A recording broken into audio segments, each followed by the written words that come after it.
Hello everyone, this is Ashish and today I'm going to be talking about a very interesting, highly demanded topic, that is ISRO interview. From my experience, I'm going to be talking about what are the tactics that you need, what are the things that you should be expecting if you got a call letter from ISRO. So I personally appeared for ISRO interview in 2018 and I got a rank of 4. And if you guys do not know, you need to know that 100% of what your rank is going to be or your selection or rejection depends on the interview. Written test is just a qualifying round.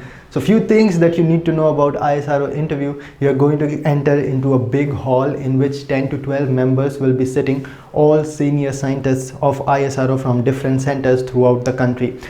Now they will be dividing amongst themselves the subjects, so one particular scientist will be an expert in one particular subject, and also there will be 1 to 2 members who are from HR, so they will be judging your personality, your way of speaking. So definitely your appearance over here, your personality over here matters. So definitely do not walk in like this, okay? Be in 100% formal and have good speaking skills, about which I'm going to be talking about. It definitely helps. Now some of you guys might be asking, can we give interview in Hindi? Yes, you can, but from my experience, what I will be suggesting is that you should be showing your personality at its best. That can be shown in Hindi too, but English will definitely help, especially because they are members from HR department. That's what they are going to do, that's what they are there for. So this is how it is going to be. If there are 10 members in total, they will be having 100 marks. So each member, I obviously do not know it 100% sure that this is what they will do, but this is what we can expect. This is what happens in BARC interview too.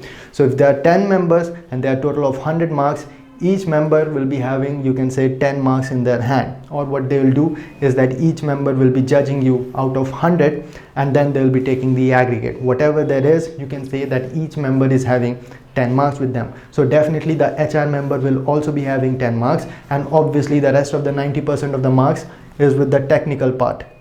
So there's absolutely no doubt that you have to be very strong in your technical subjects, but obviously you have to take care of that 10 marks also.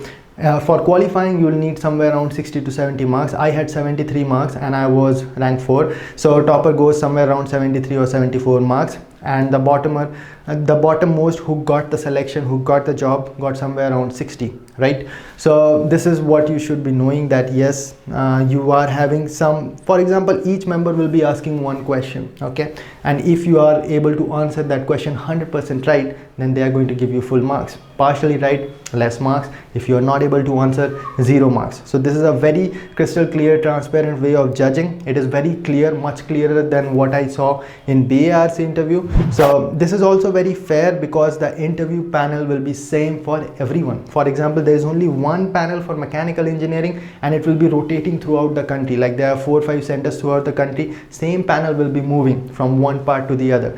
On the other hand, in BARC you will see 6 panel in the same center. For example, you are going for BARC interview, you are going for mechanical engineering, you are going to Mumbai and Shakti Nagar, and then you will see over there are 6 panels only for mechanical engineering. So it differs, but over here in ISRO, this thing is definitely better. Now let's start from the start, that how long would the interview last. Now generally what we have seen so far, the interview would last somewhere around 20 minutes. Now my case was a little bit different. What I experienced in 2018, the interview pattern was a little bit changed. Now it might have happened with everyone, but what I saw, that it went from a little bit rapid fire round to a little bit towards conceptual direction. Also my interview lasted a little longer, not a little longer, more like 2 times more. It lasted somewhere around 40 to 50 minutes, and it was definitely an exception. It was not the case for everyone, but it happened with me, and you have to consider as a viable possibility for yourself too. So they might get into conceptual direction, or the interview might last a little bit longer. I'm going to talk about that in a moment, but you need to know in general it is 20 minutes. In general, they ask short questions and they are going to be in a hurry. Now this is the thing that you need to know about ISRO interview. Unlike BARC interview, you have to give quick answers over there. as fast as you can. Do not waste their time. They do not have much time and they are going to be in a hurry. That is why I'm saying maximum cases the interview lasts for 20 minutes, and because of that it comes into your hand of how fast you can deal with the questions and how much you are able to answer. Now always in any interview you cannot guide the type of questions. Sometimes you can drive them into a particular direction that you're strong in, but generally what questions they are going to ask, they are going to ask. Now there might be a possibility that you are not very well aware of the question they have asked. You might say at that point that my luck was bad, but it is not the luck, it is what you can do with the situation that you have. So if you're not able to answer a particular question, just move to the next one. Tell them clearly that you do not know. You missed 1 marks, you missed 1 question. Try to make it up with the subsequent question. You might be weak in a particular topic, but move forward when they get into the topics that you are strong at. Try to answer as much as possible. What I'm trying to say in general is don't waste time over there. Be as quick as possible. This is exactly opposite of how you play BARC interview, right? Because in BARC interview, generally interview lasts for more than 40 minutes. But over here you can see that people who have given interview for only like 15 to 20 minutes are getting selected. So you have to take care of that. This interview is going to be quick. They are going to ask quick questions. There is a case where the interview might go in the conceptual direction, like what it happened with me. So my interview experience is in the description box. It is written 100% on Quora, and I wrote it just the next day I gave the interview. So every point, even the technical questions are given over there. Go through it, you'll get more idea. So this is how long the interview would be lasting. Now let's get into the interview hall. So like I've said, there will be 10 members. They will all be sitting opposite to you and you will be sitting alone on this side. So this is a situation that you are going to face over there. They are going to ask you to sit down, and you should get in there with your all the files in which you have put your certificates. Walk in with that. Always have a pen, and then just walk in. They will ask you to sit at first. You sit down, and the first question they are going to ask is introduce yourself. Now this is a no-brainer. You should always be ready with this question, introduce yourself. And what do you say in introduce yourself? Start with your academic career, start with your 10th marks, then 12th marks, then your BTech percentage, in what stream you did, in what year you did, your CGPA, and then after that if you have some job experience then you can show that, and that's it. And after that, if they are willing to listen more, if they're saying yes, go ahead, then you go to your hobbies. This is the general pattern of how you introduce yourself. Now this question, introduce yourself, is going to be asked to everyone, so you would be a fool if you do not prepare properly exactly what you are going to say, because if you're not prepared, then you will be over there nervous, and that is the beginning of the end, and your interview will go in the downward direction. Now I am having a good personality, good spoken English, good speaking skills, but still I practiced introduce yourself at least like 50 to 60 times in front of mirror, so that I do not make any mistake over there, so that I'm ready for this question and I give my best. This is the place where you make an edge. This is the place where you separate yourself from rest of the competition. You might be knowing that there is 1:10 selection ratio, right? So for every seat there's 10 other people fighting for it. So how do you separate yourself from 9 others? You work a little harder, you work in the right direction, you do everything that is necessary, you listen to people like me, right? So this is what you need to do. Always be ready with question number 1, introduce yourself. Question number 2, what are your favorite subjects? Now generally you have to just write down, there are 5 favorite subjects, whatever it is from your stream, you will write down, or maybe just say. Okay, so the interviewers will note it down, and out of 10, the 5 people from where you said the subjects are, they are going to note it down, and they are going to start to create questions and be ready with that. Okay, now here's the thing you need to absolutely know about ISRO interview, that even though they are asking for 5 favorite subjects, they can go anywhere. Now I personally wrote 5 favorite subjects, and they asked me from somewhere around 6 to 7 subjects. You can read my interview experience. But I already knew that ISRO interviewers will just ask for courtesy, what are your 5 favorite subjects, but still they are going to ask from anywhere they please, right? So always be ready with, like I was ready with 11 favorite subjects. To be honest, I was ready for industrial engineering also, for production also, for heat transfer, for power plant. I was ready for everything, because if you go through the previous interview experiences, a lot of them are available on Quora. You'll find that whatever favorite subject they said, most of the time they will go to other subjects. Because here's the thing, let us say, and I'm taking an example, for example, for mechanical engineer, everybody will say thermodynamics, strength of material, heat transfer, fluid mechanics. So those four members of the panel are getting again and again new and new aspirants, but the other people from material science and theory of machine, they are getting bored. So every now and then they are also going to ask question, and you will be judged based on that question. Okay, so always be ready with almost all the subjects. I'm not saying, yes, obviously the 5 subjects that you said, you have to have in-depth knowledge in that, but for the other subjects too, you should be having a little bit knowledge. For example, I had proper knowledge from engineering drawing. I knew what is third angle projection, what is first angle projection, just from a little bit of internet searching. And they asked that question and I was able to answer properly. I had a little information in material science also. I was ready for that and I was able to answer. So you have to be ready. They are not going to care what are your favorite subjects. If they want to ask, they are going to ask. So you have to be ready with introduce yourself. You have to be ready with what are your favorite subjects. Also, these are the things that are in your hand. The rest of the things you have to improvise, right? So at least for the first time, control the things that are in your hand, control the things that are definitely going to happen. Then I'm going to talk about how you need to improvise. Okay, so another thing that you can control is your dress up. And like I said, be in 100% formal. You will be judged based on your appearance. So you do not need to look like a model to over there to perform very well. You need to look just like you do. Maybe you do look like a model. Anyways, now you have to wear proper formal. White shirt, full sleeve always works, black pants always work, black belt always works, and black shoes and gray socks. Everything is neat and clean, everything is well pressed, and put on a tie. It will help because your tie will make it like 100% formal. One thing that separates you from the competition.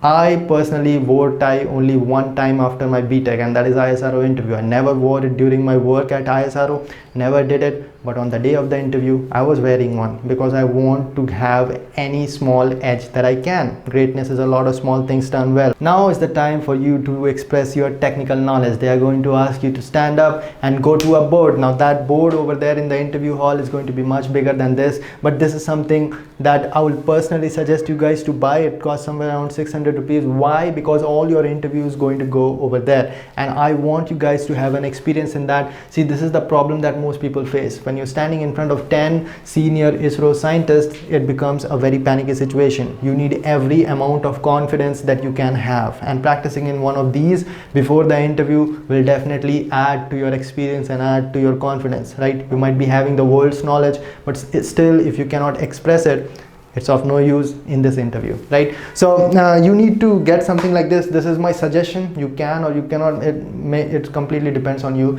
but this is what I personally did. I got this board and I started to practice. I got this pen and this whatever duster, and whatever you are getting online of these are the interview questions. Just read it and try to explain it on the board, right? It's as simple as that. Try to speak up. This is an interview that is highly dependent on the way you are able to express. Now I've been in ISRO and I've been with all people who got selected through this interview, and this is what everyone says. The majority of people says this: confidence in this interview matters, right? You might be having very good knowledge, but if you're not able to express it, because like I said, you'll get a very small bracket of 20 minutes, and in that you have to explain with confidence. They do not have much time. If you're not able to express, they have someone better waiting outside, right? So confidence over there matters. Now if you do not have much confidence, if you do not have good speaking skills, now I've already made a lot of videos on how to improve your speaking skills and how to improve your confidence.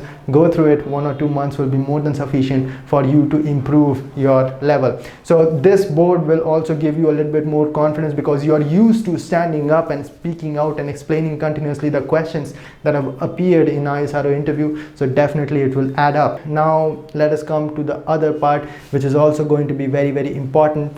This is the improvising part. Okay, once you got out of your chair and you start to explain things on the board, it is going to be what you call unknown sea. Whatever question they ask, you should be giving a proper answer. Never try to fool them. That is a no-brainer. Do not try to give a vague answer. In giving any answer, do not try to incorporate new big words, because a lot of people, when they do not find any way out, they try to bring big words like transient state analysis, and they'll say, okay, that is what you're talking about, let's get into transient state analysis. And they are scientists, and they have been scientists for 30 years or 20 years experience in the biggest research organization in this country. They get into the field that they are interested in. You are not going to survive. You are just a mechanical engineer, or any engineer did engineering for 4 years and prepared for competitive examination for 1 year. So always keep your ego in control and roll with the punches. You answer the questions that is asked. If you're not able to answer the question, just say, sorry sir, I do not know, or I cannot remember at this moment. And never go and argue with the interviews over there. They know much more than you, and even though if they don't, this is not a place for an argument. This is a place where you need a job and they can give you one, right? So like I said, in this year of 2018 ISRO interview, I saw a little bit change in pattern. Generally, two things they ask. That is, one, things about ISRO, general awareness about ISRO. What were the recent launches of ISRO? What are the recent missions? What are the launch vehicles of ISRO? They generally used to ask, but in 2018 we did not see it. Maybe in 2020 we will, right? So it fluctuates. So will I prepare that general knowledge about ISRO? Yes. A year before it was not asked, but still I prepared that. Things about basic launch vehicles, what is the Navik mission, various missions that are upcoming or just happened, what was the fault in a particular launch vehicle which maybe failed. So these are the things that you need to keep in mind. This is one. Second thing is, sorry, what was second? I forgot. Yeah, your project. Sometimes they ask, sometimes they don't. In my case, they did not ask project, but I did prepare. Obviously, you should prepare with be ready with your 8 semester project. Be ready with that. They might ask, they might not. In BARC interview, I have never seen them asking about project. Maybe once or twice they ask, but in general they don't. But even that case, I tell people to keep your projects ready, right? But over here, definitely keep your projects ready. And over time, what I saw the difference in this one, that they asked a lot of conceptual questions, some abstract questions in my case, which I was not expecting, but obviously I had cleared BAS interview last year only. So I was good with those type of conceptual questions. When you start digging into the concept and you start asking more why, that kind of question. So like I said again, all the interview questions are linked down in the description box. It will be on Quora. So they were asking a lot of conceptual questions and it was getting deep. It was past 30 minutes and I was thinking, what the hell is happening? I said, like, they have already asked 5 to 6 more subjects, okay, like material science and engineering drawing and all the subjects that I had not mentioned. They had asked, but they wanted to know more, because if they are in the mood of hiring you, they are going to test you a little bit more. So they asked a lot of conceptual questions from material science, from machine design, and from fluid mechanics. My last question was very, very conceptual. And at that point, I was like, oh boy, I'm from a land they call BARC, and I kept on going. And at some point, they were satisfied, and that's the point. They ended the interview, and that was it. Right, so that's about it for ISRO interview. I think I've cleared everything. Like I've said before, I'll say it again, personality over here matters, your speaking skill matters, the way you express matters. My second YouTube channel, Ashish Ranjan, is 100% on personality development. You see this personality you're seeing right now, it does not come overnight. You need to work on it again and again, and trust me, anyone can develop it. Go over there, go through my videos, it is definitely going to help you. I'm always saying that technical over here matters. It is like 90% of the interview. You have to be good at that. Obviously, this is a research organization, Indian Space Research Organization, and you have to be good with your engineering, right? But you have to take a little bit care of the way you express, because all the engineering in this world will not be helpful if you cannot express it. If you over there get dumbstruck, or if you over there get tongue-tied, or if you over there get underconfident and panic starts and your hand starts to shiver and you're not able to express what you know. I do not want that situation to happen. So 90% of the time you invest in studying technical things, and 10% of the time you invest in increasing your speaking skills, in increasing your ability to express. And that is not like I'm telling you guys to read newspaper. What you are doing is explaining things that are asked in ISRO interview, and you are speaking out loud, right? So over there also you are rehearsing your technical things only. The thing is that you explain things that you've studied in your technical field, you will remember it for a longer time and you'll get more confidence, right? So this is the part that most people do not focus on, and this is the thing that I'm suggesting you guys to do to get some extra edge. That is about it for this one. I'm definitely going to make a more detailed video on mechanical engineering itself and what you need to be focusing on, but this is it for this one. Any more suggestions, type it down in the comment section, and I'll be seeing all of you in the next one. Till then, bye.